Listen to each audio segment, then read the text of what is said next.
आज की वीडियो में हम बात करने वाले हैं कि कंपनी का फंडामेंटल और टेक्निकल एनालिसिस क्या होता है। जो चीज़ें लोग अवॉइड करते हैं और स्टॉक मार्केट में आ करके अपना पैसा खो जाता है, अपना उसका पूरा लॉसेस हो जाता है और वो के बाद में कहते हैं कि यार ये कंपनी बेकार है या फिर शेयर मार्केट एक मतलब जुआ है। हाँ, तो इस तरह का सुनने को आता है। तो लोग जो है पहले बिना सीखे मार्केट में कूद पड़ते हैं और पैसा अपना बर्बाद कर देते हैं।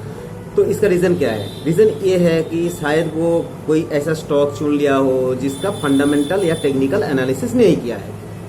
तो ज़्यादातर ऐसा ही होता है। मैं आज ऑप्शन और फ्यूचर से बात नहीं कर रहा हूँ, वो तो बात और भी ऊपर लेवल की बात हो गई और वो सारे वीडियो मेरे ऑलरेडी अवेलेबल है इस चैनल में।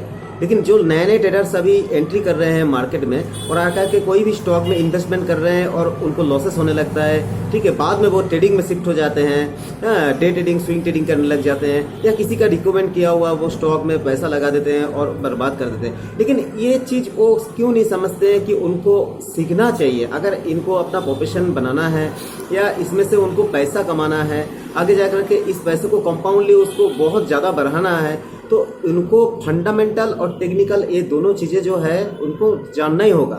अब बात करते हैं फंडामेंटल की। फंडामेंटल क्या होता है? ये होता है थोड़ा सा डिफ़िकल्ट, लेकिन टेक्निकल उतना कुछ डिफ़िकल्ट नहीं है। तो हम पहले जो आसान है उसी का बात करते हैं, टेक्निकल एनालिसिस। टेक्निकल एनालिसिस में क्या देखना होता है? सिर्फ चार्ट देखना होता है। अब चार्ट में उसका ट्रेंड किस तरफ है ये देखना होता है। चार्ट में अगर अप ट्रेंड है, मतलब उसको बुल कहते हैं, बुलिश कहते हैं, अप ट्रेंड है, उसका हिस्टोरिकल डाटा मतलब हिस्टोरिकल ट्रेंड अगर अप ट्रेंड है तो वो बाई करना चाहिए। अगर डाउन स्लोप है नीचे की तरफ तो वो सेल करना चाहिए। ये आसान सा तरीका है चार्ट देखने का।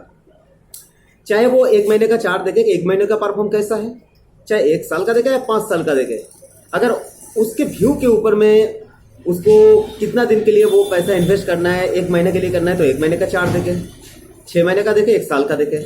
अगर 1 साल के लिए करना है तो 1 साल का देखे, 5 साल का भी देखे। तो इस हिसाब से उसको ट्रेंड देख करके इन्वेस्टमेंट करना चाहिए। तो ये होता है टेक्निकल एनालिसिस।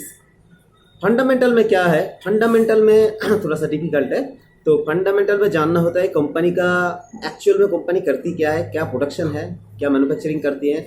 अगर एफएमसीजी कंपनी है या फिर कोई ऑटोमोबाइल्स है या फिर कोई फार्मा सेक्टर्स है, तो उनका मार्केट में उनका क्या मतलब डिमांड कैसा है और उसका परफेक्ट कॉम्पिटिटर है या नहीं, उनका कॉम्पिटिटर क्या कर रहे हैं, उस कंपनी का ग्रोथ कैसा है, उन कंपनी में प्रॉफिट मतलब बैलेंस शीट भी देखना होता है, प्रॉफिट एंड लॉस अकाउंट देखना होता है, और वो कंपनी का मतलब कोई जियो पॉलिटिकल मतलब इम्पैक्ट कैसा आता है, मतलब डॉलर के दाम ऊपर नीचे होने से, क्रूड ऑयल का दाम ऊपर नीचे होने से उन पर कैसा असर पड़ता है। कोई गवर्नमेंट पॉलिसी ऐसा आ जाए अगर उनको मतलब उसके स्टॉक में कैसा इम्पैक्ट पड़ता है। अगर गवर्नमेंट पॉलिसी में ऐसा कुछ आ जाए तो वो उस कंपनी का स्टॉक भागने लग जाता है। तो ये देखना होता है। तो क्या इसको थोड़ा सा और मैं आसान कर देता हूँ। जैसे कोई मॉनेटरी पॉलिसी आ गया और आपने कोई स्टॉक लिया और उस स्टॉक में किस तरह का इम्पैक्ट पड़ा, उस मॉनेटरी पॉलिसी की वजह से शायद वो स्टॉक ज़्यादा चल सकता है या फिर नीचे गिर सकता है। डॉलर के दाम ऊपर नीचे होने से उस स्टॉक में क्या इम्पैक्ट पड़ सकता है, ऊपर जा सकता है या नीचे जा सकता है, ये देखना होता है। कोई जियो पॉलिटिकल इशूज़ आ गया, कोई वार आ गया, तो उस वक्त जो है उस स्टॉक को क्या बढ़ना चाहिए या घटना चाहिए, ठीक है। तो ये चीज़ें जानना होता है। उसके बाद देखना होता है कि उनका कॉम्पिटिटर, मतलब फार्मा सेक्टर की बात करें तो एक फार्मा कंपनी में आप पैसा इन्वेस्ट कर रहे हैं, तो उसी फार्मा सेक्टर में और भी बहुत सारे फार्मा कंपनियां हैं, तो वो कॉम्पिटिटर क्या कर रहे हैं, ठीक है, उनका ग्रोथ कैसा है, वो मतलब उनका ट्रेंड कैसा है।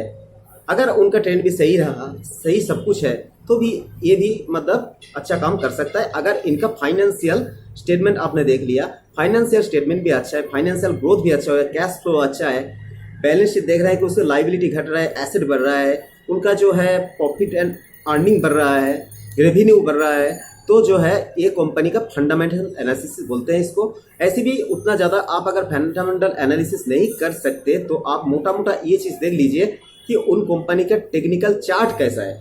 देखिए, अगर फंडामेंटल ये एक कॉज है, चार्ट एक रिजल्ट है, ठीक है, अच्छी तरह से सुन लीजिए, इस बात को दिमाग में बैठा लीजिए।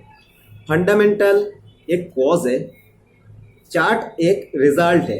तो आप चार्ट से पता लग सकता है कि इस कंपनी का ग्रोथ कैसा है, प्रॉफिट कैसा है, अर्निंग कैसा है, रेवेन्यू कैसा है, कैसा कैसा मतलब इनका जियोपॉलिटिकल हो या कोई मतलब मैक्रो फैक्टर का पार्ट हो, मॉनेटरी पॉलिसी में कोई पार्ट हो या कुछ भी कुछ भी इम्पैक्ट पड़ने पर ये किस तरह का इनका मतलब इम्पैक्ट स्टॉक में हुआ है वो चार्ट आपको बता देगा। जैसे कोविड के टाइम में आप देख लीजिएगा भी टाइप का हो गया है चार्ट में, तो बाकी कोई अगर मतलब वार आया तो उस टाइम में बाकी स्टॉक के मुकाबले में उनका कितना इम्पैक्ट पड़ा, ज़्यादा पड़ा या कम पड़ा, तो इसी से आपको पता लग जाएगा। आप अगर बैलेंस शीट देखना नहीं आता है, पीएनएल देखना नहीं आता है, कोई दिक्कत नहीं है, आप सिर्फ चार्ट देखिए, चार्ट में ट्रेंड देखिए और आप इन्वेस्ट करिए उसमें, ठीक है। तो आपको जो है इसमें जरूर फायदा होगा, लेकिन टाइमिंग सही होना चाहिए। कोई कोई स्टॉक जो है सीजन वाइज परफॉर्म करता है, तो उसमें आपको देख करके करना होगा, नहीं तो थोड़ा बहुत आपको 2-4 महीने का इधर उधर हो सकता है। लॉन्ग टर्म के व्यू में आप जो है इसमें बेनिफिट आपको बहुत मिल सकता है, ठीक है। इस तरह का बहुत सारे वीडियो बना हुआ है, आप चैनल विजिट करके देख सकते हैं। इसमें ऑप्शंस का भी मतलब बहुत सारे वीडियो, इंट्राडे ट्रेडिंग का भी वीडियो है। तो इस तरह का बहुत सारे वीडियो मैं आगे भी लेकर के आऊँगा आप लोगों के लिए। मेरे चैनल में अगर आप नए हैं तो चैनल को सब्सक्राइब कीजिए और एक लाइक का बटन जरूर दबा दीजिएगा, मुझे अच्छा लगेगा। कुछ पूछना है तो आप कमेंट सेक्शन में जाकर के पूछ सकते हैं। Thank you very much, have a nice day.